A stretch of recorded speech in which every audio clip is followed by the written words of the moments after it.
ആദ്യമേ തന്നെ ഈശോയ്ക്കും പരിശുദ്ധ അമ്മയ്ക്കും ഒരുപായിരം നന്ദി പറയുന്നു. എൻ്റെ പേര് ഷൈല ഷാജി. ഞാൻ സുൽത്താൻ ബത്തേരി വയനാട് സ്വദേശിനിയാണ്. പൂമല ഹോളി ക്രോസ് ചർച്ച് ദേവാലയത്തിൽ നിന്ന് വരുന്നു. ഞാൻ 2022 സെപ്റ്റംബർ 10 ഇവിടെ ഉടമ്പടി എടുത്തത്. ഉടമ്പടി എടുക്കാനുള്ള കാരണം, എനിക്ക് 5 വർഷത്തിന് മുമ്പ് യൂട്രസിൽ 3 മുഴയുണ്ടായിരുന്നു. ഈ മുഴ ഞാൻ അസംഷൻ ഹോസ്പിറ്റലിലാണ് കാണിച്ചത്. ഒരു വയറി വേദനയോ സംബന്ധിച്ച് ഞാൻ അവിടെ പോയി കാണിച്ചു. അപ്പോൾ 3 മുഴയുണ്ടായിരുന്നു. അപ്പോൾ ഡോക്ടർ പറഞ്ഞു, ഇപ്പം എടുക്കണ്ട, നമുക്ക് കുറച്ച് കഴിഞ്ഞിട്ട് നോക്കിയിട്ട് ചെയ്യാമെന്ന് പറഞ്ഞു. അങ്ങനെ 6 മാസം കൂടുമ്പോൾ സ്കാൻ ചെയ്യണമെന്ന് പറഞ്ഞായിരുന്നു. അങ്ങനെ ഞാൻ 6 മാസം കൂടുമ്പോൾ സ്കാൻ ചെയ്യാൻ വേണ്ടിയിട്ട് പോകുമായിരുന്നു. ഈ കഴിഞ്ഞ മാസത്തിൽ ഞാൻ സ്കാൻ ചെയ്യാൻ ചെന്നപ്പോൾ യൂട്രസിൽ മുഴ കൂടാണ്ട് ഒരു തടിപ്പ് എൻ്റെ വയറിൽ കാണപ്പെട്ടു. അത് എവിടെ നിന്നാണെന്ന് അവർക്ക് ആ സ്കാനിങ് റിപ്പോർട്ടിൽ സാധിച്ചില്ല. അങ്ങനെ അവിടുന്ന് ഞങ്ങളെ മേപ്പാടി വിംസിലോട്ട് വിട്ടു. MRI സ്കാൻ ചെയ്യാൻ പറഞ്ഞു. അങ്ങനെ കോഴിക്കോട് മേപ്പാടി വിംസിലോട്ട് സ്കാൻ ചെയ്യാനായിട്ട് പോയി. അവിടെ നാസർ എന്ന് പറഞ്ഞ ഡോക്ടറിനെയാണ് കാണിച്ചത്. അപ്പോൾ ഡോക്ടർ പറഞ്ഞു, MRI ചെയ്ത് നോക്കാം, എന്നിട്ട് പറയാമെന്ന് പറഞ്ഞു. അങ്ങനെ MRI സ്കാൻ ചെയ്ത് നോക്കി. അതിലും ഈ തടിപ്പ് എവിടെ നിന്നാണെന്ന് കണ്ടെത്താൻ കഴിഞ്ഞില്ല. അങ്ങനെ ഡോക്ടർ പറഞ്ഞു, ഒരു ഗ്യാസ്ട്രോ സർജനെ കാണിക്കണം എന്ന് പറഞ്ഞു. അങ്ങനെ ഞങ്ങളെ കോഴിക്കോട് വിംസ് ഹോസ്പിറ്റലിലോട്ട് വിട്ടു. അങ്ങനെ ഞങ്ങൾ ഗ്യാസ്ട്രോ സർജനെ കാണിച്ചപ്പോൾ അവൾ അവിടെ നിന്ന് സ്കാൻ ചെയ്യണമെന്ന് പറഞ്ഞു. അങ്ങനെ സ്കാൻ ചെയ്ത് കഴിഞ്ഞപ്പോൾ ആ തടിപ്പ് എവിടെ നിന്നാണെന്ന് കണ്ടെത്താൻ ആ ഡോക്ടറിന് സാധിച്ചില്ല.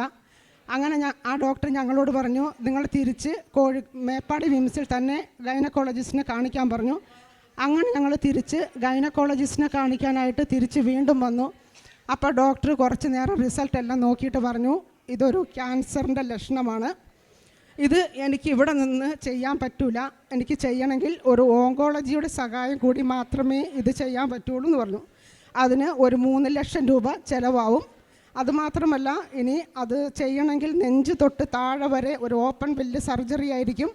അതുകൂടാതെ ക്യാൻസർ നിങ്ങളുടെ കുടലിലൊക്കെ സംബന്ധിച്ചിട്ടുണ്ടെങ്കിൽ ആ കുടലിൻ്റെ പാട നീക്കം ചെയ്യണമെന്നും പിന്നെ നമ്മുടെ കാലിൻ്റെ തുടയിൽ നിന്ന് ഒരു ഞരമ്പ് കട്ട് ചെയ്ത് വെക്കണമെന്നും ഡോക്ടർ പറയുണ്ടായി.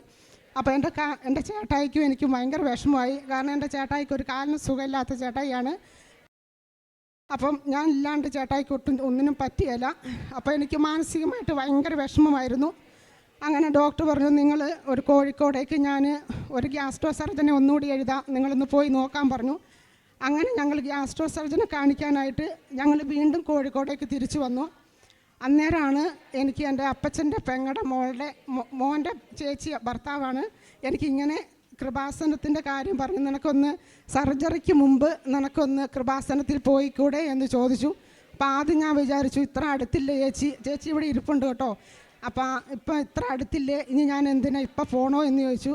അപ്പം നിനക്കൊന്ന് പോയിട്ട് വന്നിട്ട് പോയാൽ പോരെ എന്ന് ചോദിച്ചു. അപ്പം ഞാൻ പറഞ്ഞു, ഞാൻ തീർച്ചയായിട്ടും ഞാൻ കൃപാസനത്തിൽ വരുന്നുണ്ടെന്ന് പറഞ്ഞു. അങ്ങനെ ഞാൻ സെപ്റ്റംബർ 10 അങ്ങനെയാണ് ഞാൻ ഇവിടെ കൃപാസനത്തിൽ വന്ന് ഉടമ്പടി എടുത്തത്. അതിനുശേഷം ഉടമ്പടി എടുത്തിട്ട് പോയി ആ മാസം തന്നെ എനിക്ക് ഇവിടെ വന്ന് അച്ഛനെ കാണാനും പറ്റി. അച്ഛൻ ഇവിടെ എൻ്റെ തലയ്ക്ക് കൈ പിടിച്ച് പ്രാർത്ഥിച്ചു.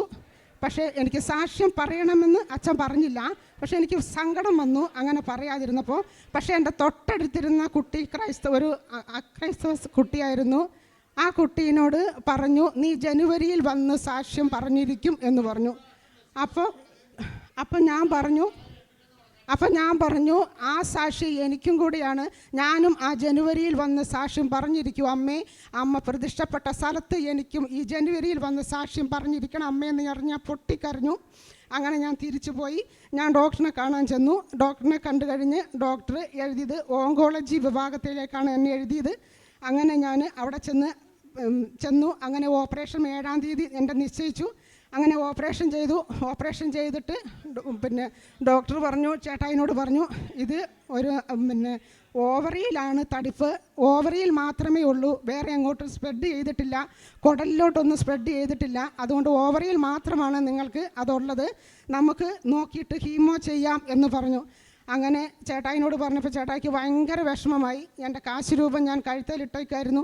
അത് ഞാൻ ചേട്ടായിൻ്റെ കയ്യിൽ കൊടുത്തിട്ടാണ് ഞാൻ ഓപ്പറേഷൻ തിയേറ്ററിലോട്ട് കയറിപ്പോയത്. ഞാൻ പറഞ്ഞു, വിശ്വാസ പ്രമാണം ചൊല്ലിക്കോ, വിശ്വാസ പ്രമാണത്തിൽ 5 പ്രാവശ്യം വിശ്വസിക്കുന്നു ഉള്ളതിന് ഞാൻ പൂർണ്ണമായിട്ട് ഞാൻ വിശ്വസിക്കുന്നുണ്ട്.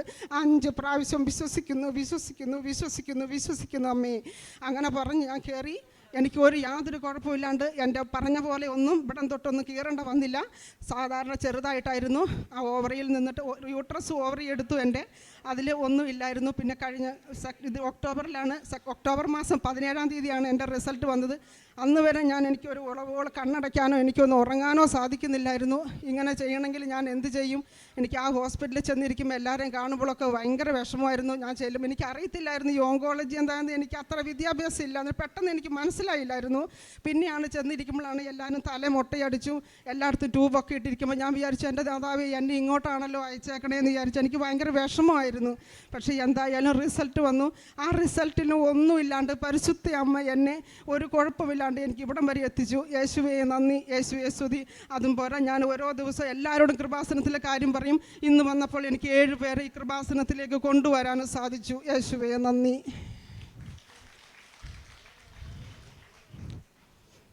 നിങ്ങൾ ശാന്തരായിരുന്നാൽ മതി, കർത്താവ് നിങ്ങൾക്ക് വേണ്ടി യുദ്ധം ചെയ്തുകൊള്ളും. പുറപ്പാട് 14-ാം അധ്യായം 14-ാം തിരുവചനം. ഷൈല ഷാജി എന്ന ഈ മകൾ ഇവിടെ തൻ്റെ രോഗസൗഖ്യത്തെക്കുറിച്ചാണ് അനുഭവ സാക്ഷ്യം പറഞ്ഞത്. അതായത് 3 മുഴയുണ്ടായിരുന്നു. അതുകൂടാതെയാണ് അതിനുവേണ്ടി 6 മാസം കൂടുമ്പോൾ സ്കാനിങ് നടത്തണം, ഇപ്പോൾ ഓപ്പറേഷൻ വേണ്ട എന്ന് 5 വർഷം മുമ്പ് ഡോക്ടേഴ്സ് പറഞ്ഞതാണ്. അങ്ങനെ സ്കാനിങ്ങിന് പോകുമ്പോഴാണ് വീണ്ടും ഒരു തടിപ്പ് കാണുന്നത്. പക്ഷേ അതിൻ്റെ ഉറവിടം എവിടെ നിന്നാണെന്ന്, ഇതെങ്ങനെയാണ് ഈ തടിപ്പ് ഉണ്ടായത്, ഇതൊന്നും സ്കാനിങ്ങിലൂടെയോ അങ്ങനെയൊന്നും ഡോക്ടേഴ്സിന് പെട്ടെന്ന് മനസ്സിലായില്ല. അപ്പോൾ അങ്ങനെ ഇരിക്കുമ്പോഴാണ് ഇവിടെ വന്ന് ഉടമ്പടി എടുക്കുന്നു. ഉടമ്പടി എടുക്കുന്നത് വഴി, ഉടമ്പടി നേർച്ച വസ്തുക്കൾ ഉപയോഗിക്കുന്നത് വഴി ശരിക്കുള്ള ഒരു ഡയഗ്നോസിസ് നടക്കുകയാണ്. അങ്ങനെ യൂട്രസിലാണ് ആ തടിപ്പ്, യൂട്രസിൻ്റെ പുറത്തായിട്ട് ആണോ, ഓവറിയിലായിട്ടാണ് ആ തടിപ്പ് കാണുന്നത് എന്നാണ് പറഞ്ഞത്. അപ്പോൾ പിന്നീട് അതിനുള്ള ഓപ്പറേഷൻ, അപ്പോൾ അതിനു മുമ്പ് ഡോക്ടേഴ്സ് പറഞ്ഞത് വളരെ മേജറായിട്ടുള്ള ഒരു ഓപ്പറേഷൻ ആയിരുന്നു. എന്നാൽ ഇവിടെ വന്ന് ഉടമ്പടി എടുത്ത് ഉടമ്പടി നേർച്ച വസ്തുക്കൾ ഉപയോഗിച്ചതിൻ്റെ ഫലമായിട്ട് അത് വളരെ നോർമലായിട്ടുള്ള രീതിയിലുള്ള ഒരു ഓപ്പറേഷനായിട്ട് മാറുന്നു. പിന്നീട് കീമോയൊക്കെ എടുക്കേണ്ടി വന്നോ? ഇല്ല. അപ്പോൾ കീമോയൊക്കെ പറഞ്ഞിരുന്നതാണ് ക്യാൻസർ ആണോ എന്നുള്ള ഒരു, പൂർണ്ണമായും ക്യാൻസർ ആണ് എന്നുള്ള രീതിയിലാണ് ഡോക്ടേഴ്സ് ആദ്യമേ സംസാരിച്ചിരുന്നത്. അവർ കീമോയൊക്കെ പറഞ്ഞിരുന്നതാണ്. എന്നാൽ പിന്നീട് നോർമലായിട്ടുള്ള ഒരു സർജറിയാണ് നടക്കുക, അത് ഹീലാകുന്നു. അങ്ങനെ ഇന്ന് ഈ മകൾ ഇവിടെ വന്ന് സാക്ഷ്യപ്പെടുത്തുകയാണ്. അപ്പോൾ ഇവിടെ വന്ന് ജോസഫ് അച്ഛൻ്റെ കൈവയ്പ് പ്രാർത്ഥന കിട്ടി. ജനുവരിയിൽ തന്നെ അച്ഛൻ പറഞ്ഞില്ലെങ്കിലും എനിക്ക് ഇവിടെ വന്ന് സാക്ഷ്യം പറയണം എന്ന ഒരു ദൃഢനിശ്ചയത്തോടെയാണ് എന്നെ അമ്മയുടെ പ്രത്യക്ഷീകരണത്തിൻ്റെ സാക്ഷിയാക്കണമേ എന്ന് പറഞ്ഞ് അമ്മയോട് പറഞ്ഞ് കരഞ്ഞുകൊണ്ടാണ് ഈ മകൾ ഇവിടെ നിന്നിറങ്ങുക. ഈ മകളുടെ ഹസ്ബൻഡിനും നല്ല സുഖമില്ലാത്ത ആളാണ്. എന്തിനും ഈ മകൾ കൂടെ വേണം. അപ്പോൾ അങ്ങനെയുള്ള അവസരത്തിൽ ഒന്നുകൂടി ഈ മകൾക്ക് എല്ലാം ഒരു കോംപ്ലിക്കേഷനായിട്ടാണ് തോന്നിയത്. തനിക്കൊരു ഓപ്പറേഷൻ, മേജർ സർജറി, അതിനുശേഷം കീമോ, ഇങ്ങനെയൊക്കെ കേട്ടപ്പോൾ ആകെ തകർന്നാണ് ഇവിടെ വരുന്നത്. എന്നാൽ വാഗ്ദാന നാട്ടിലേക്ക് ഇസ്രായേൽ ജനത്തെ നയിച്ച് അവരുടെ മുൻപിലുണ്ടായിരുന്ന ഓരോ തടസ്സങ്ങളെല്ലാം അവർക്കൊന്നുമല്ലാതാക്കി തീർത്തത് അവരോടൊപ്പം അവർ കൊണ്ടുപോയിരുന്ന സാക്ഷ്യപേടകമായിരുന്നു.